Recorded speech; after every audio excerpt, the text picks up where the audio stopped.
prêter l'oreille et je parlerai. Terre, écoute les paroles de ma bouche.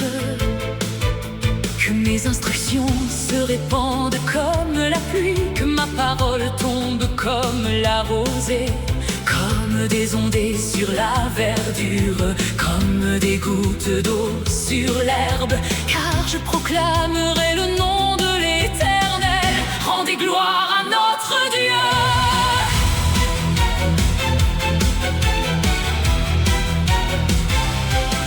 Il est le rocher, ses œuvres sont parfaites, car toutes ses voies sont justes. C'est un Dieu fidèle et sans iniquité, il est juste et droit. S'ils se sont corrompus, à lui n'est point la faute. La honte est à ses enfants, race fausse et perverse. Est-ce l'Éternel que vous en rendrez responsable, peuple insensé et dépourvu de sagesse? N'est-il pas ton Père, ton Créateur? N'est-ce pas lui qui t'a formé, qui t'a affermi?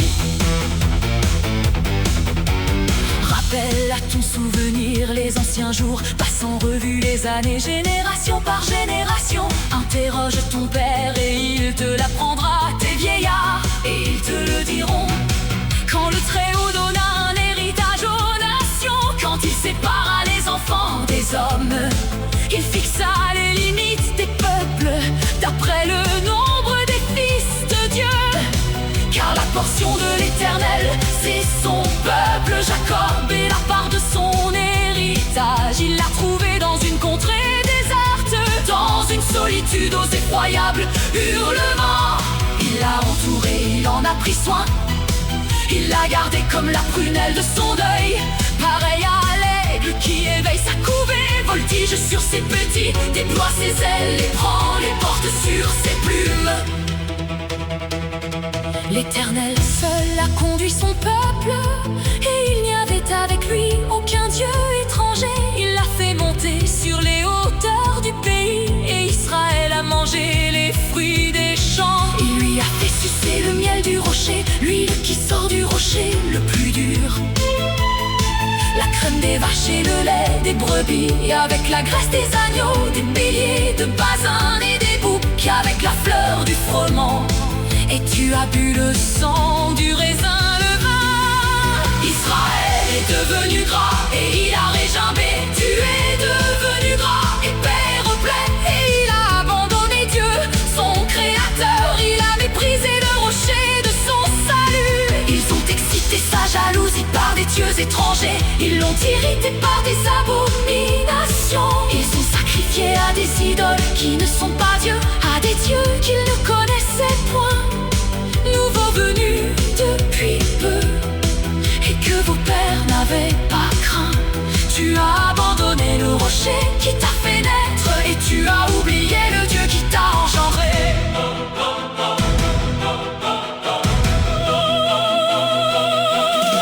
L'Éternel l'a vu et il a été irrité, indigné contre ses fils et ses filles.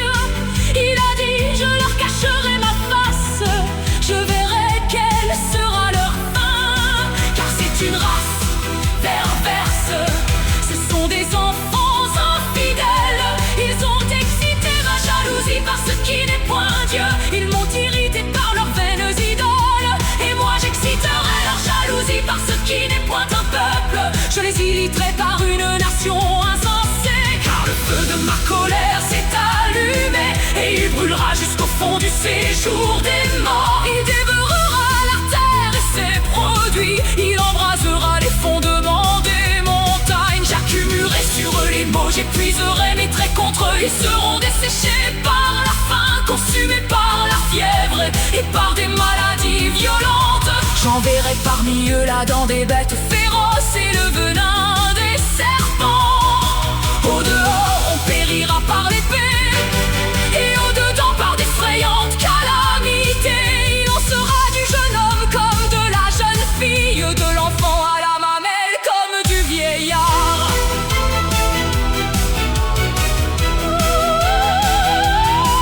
Je voudrais dire, je les emporterai d'un souffle, je ferai disparaître leur mémoire d'entre les hommes. Mais je crains les insultes de l'ennemi, Je crains que leurs adversaires ne se méprennent et qu'ils ne disent: notre main a été puissante. Et ce n'est pas l'Éternel qui a fait toutes ces choses, c'est une nation qui a perdu le bon sens. Et il n'y a point en eux d'intelligence. S'ils étaient sages, voici ce qu'ils comprendraient, et ils penseraient à ce qui leur arrivera. Comment un seul en poursuivrait-il 1000 et nous en mettrait-il 10 000 en fuite? Si le rocher ne les avait vendus, si l'Éternel ne les avait livrés. Car le rocher n'est pas comme notre rocher, nos ennemis en sont juges. Mais leur vigne est du plan de Sodome et du terroir de Gomorrhe. Leurs raisins sont des raisins empoisonnés, leurs grappes sont amères. Leur vin, c'est le venin des serpents, c'est le poison cruel des aspics. Cela n'est-il pas caché près de moi, scellé dans mes trésors? À moi la vengeance et la rétribution, quand leur pied chancellera. Car le jour de leur malheur est proche, et ce qui les attend ne tardera pas. L'Éternel jugera son peuple, mais il aura pitié de ses serviteurs. En voyant que leur force est épuisée et qu'il n'y a plus ni esclave ni homme libre, il dira: où sont leurs dieux? Le rocher qui leur servait de refuge, ces dieux qui mangeaient la graisse de leurs victimes, qui buvaient le vin de leur libation. Qu'ils se lèvent, qu'ils vous secourent, qu'ils vous couvrent de leur protection. Sachez donc que c'est moi qui suis Dieu, et qu'il n'y a point de Dieu près de moi. Je fais vivre et je fais mourir, je blesse et je guéris, et personne ne délivre de ma main. Car je lève ma main vers le ciel et je dis: je vis éternellement.